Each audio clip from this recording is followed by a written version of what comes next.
Indwanyi cyane yamenyekanye cyane mu kugaragaza ibitwaro ndetse n'abasirikare babanze bafatiye ku rugamba no kugaragaza uduce tumwe na tumwe bari kugenzura abagobotoye mu maboko y'abanzi bahanganye. Mwamumenye cyane cyangwa se yamenyekanye cyane ku mbuga nkoranyambaga ndetse agaragaza urugamba uko rwagenze ndetse n'ibikorwa n'ibigwi bubatse by'akarusho. Yamenyekanye cyane cyangwa se isi yongeye kumubona cyane ubwo yararimo asezerera abacancuro avuga ati kwikiri nta wundi ni umuvugizi cyangwa se n'uwari umuvugizi wa AFCM 23 mu bya gisirikare yitwa Liyetona Koloneli Wiringoma, wari umuvugizi w'ihuriro rya AFCM 23. Biravuga ko amakuru ari kugenda acicikana hirya no hino, arimo ahamya ko yarashwe n'igitero cya drone cy'ingabo za Repubulika Iharanira Demokarasi ya Kongo ndetse nabo bafatanye aribo FARDC ndetse na coalition muri rusange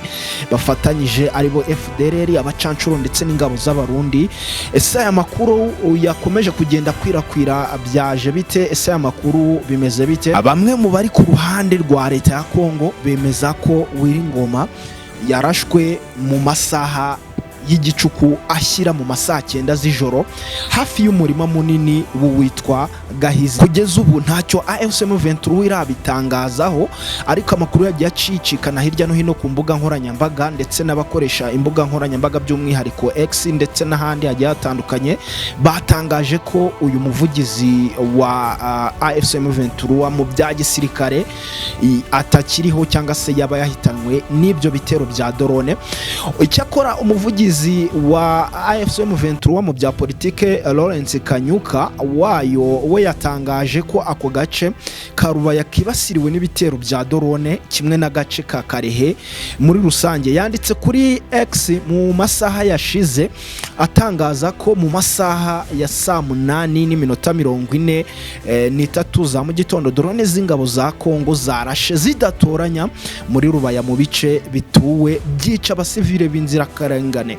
Ati iki gikorwa kibi kigize icyaha kibasira ikiremwa muntu ni icyaha cy'intambara muri rusange. Aya makuru yizewe yagiye aturuka ku bitangazamakuru bigiye bitandukanye birimo Umuseke, avuga ko Liyetona Koloneli Wiringoma yarashwe agapfa. Umunyamakuru Steve Wemb uba hafi cyane ya Joseph Kabila ndetse na AFCM 23 yatangaje ko igitero cya drone za RDC cyangwa se z'ingabo za Kongo FARDC cyagabwe ku modoka z'abayobozi ba AFCM 23.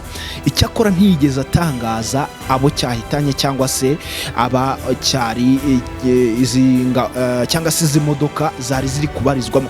Kugeza ubu ngubu ku mugaragaro cyangwa se mu buryo bwa nyabwo bweruye AFCM 23 ntacyo yari yemeza ku bijyanye n'urupfu rwagiye ruvugwa hirya no hino mu bitangazamakuru rwa Liyetona Koloneli Wiringoma kimwe n'ingabo za leta ya Kongo FARDC. Ntacyo zirabivugaho, yari yarazengereje izi ngabo yaba izi za FARDC ndetse nabo zikorana muri rusange. Murabizi ko zikorana na FDLR ndetse n'abacancuro ndetse n'ingabo z'u Burundi. Kugeza ubu ngubu nta kuri kurajya hanze, ariko amakuru ava hirya no hino arahamya ko iki atari igihuha, ko uyu mugabo Liyetona Koloneli Wiringoma yaba yamaze kuba araswa n'izi drone muri rusange. Ibi ngibi rero cyaba ari icyuho, yaba ari uguca intege bikomeye uyu mutwe wa AFCM 23, yaba ari ukukoma mu nkokora kuko uyu mugabo yari yaragiye azengereza cyane bikomeye izi ngabo za Kongo. Wiringoma yamamaye cyane ubwo M23 yatangizaga imirwano mu mwaka wa 2021, yagiye agaragara yerekana intwaro zafashwe n'abasirikare ba Kongo bafatiwe mu mirwano ndetse anavuga ahantu hafashwe muri rusange. Uyu mugabo yagezwe amajanja kenshi ubwo AFCM 23 yafataga Uvira mu kuboza mu mwaka wa 2025, nubwo ingabo za Kongo ndetse nabo bari bafatanyije zamubitse ko yarashwe na drone, gusa nyuma aza kugaragara ko ahari. Wiringoma yongeye kuvugwa cyane ashushubikanya abacancuro b'abazungu bari birindiye mu mujyi wa Goma bakaza gusohokamo basebye banyuze mu Rwanda.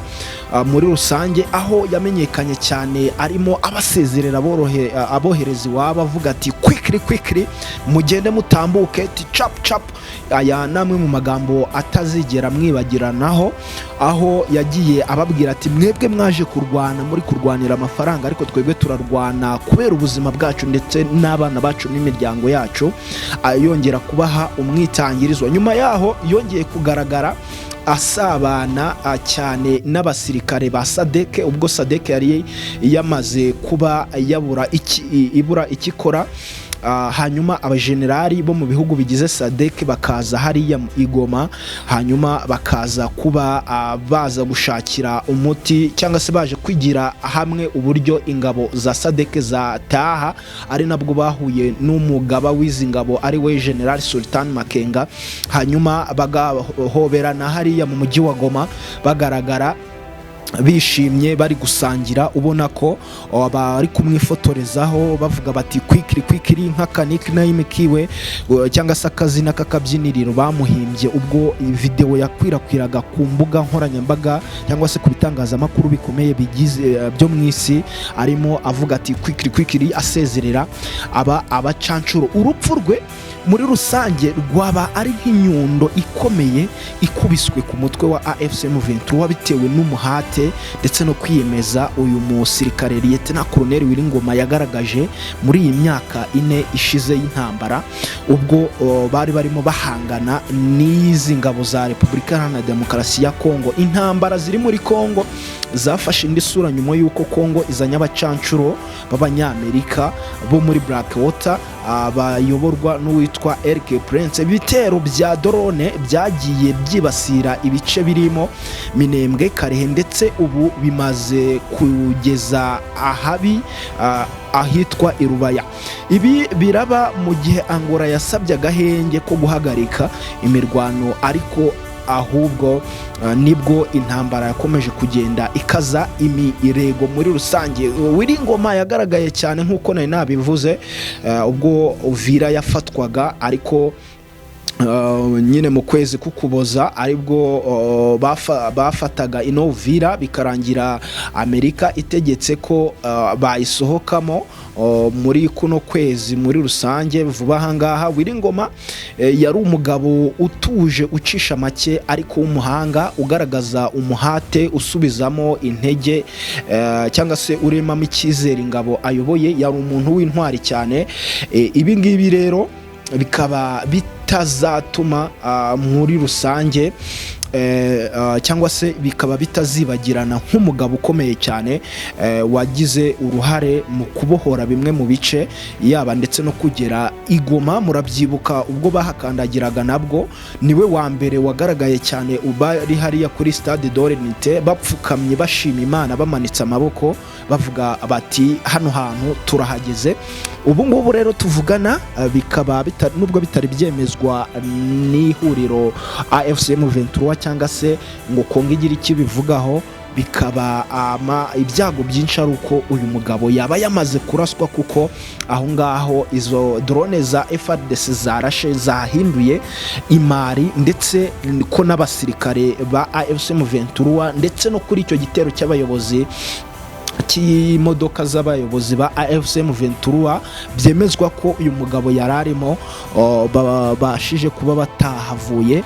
Ibi ngibi turakomeza tugenda tubagezaho izindi update muri rusange. We ukomeze ukore subscribe, ukore like, share ndetse na comment, turajya tugenda tukugezaho izi update z'ukuntu ibintu bimeze muri rusange. Bivugwa ko hasanaterana intama y'igitaraganya nyuma y'ibi bitero by'uko muri rusange bikomeje kugenda bigabwa n'igisirikare cya Kongo. Inama y'igitaraganya AFC M23 ikaba yateranye kugira ngo ishakire umuti nyirizina kuri iki ikibazo RDC ikomeje kugenda iteza. Ibi ngibi biri kuba haratangajwe cyangwa se Doha ndetse na Leta Zunze Ubumwe za Amerika zarategetse ku mpande zombi agahenge ku kijyanye no guhagarika imirwano, bakubahiriza agahenge, ariko bikaba birangiye RDC iyo itaregeze ibyumva, ari nabyo bitumye uyu Lieutenant Colonel Wiringoma abashije kuba yagwa muri bino bitero. We komeza ubane natwe, izindi nkuru zigiye zitandukanye turajya tugenda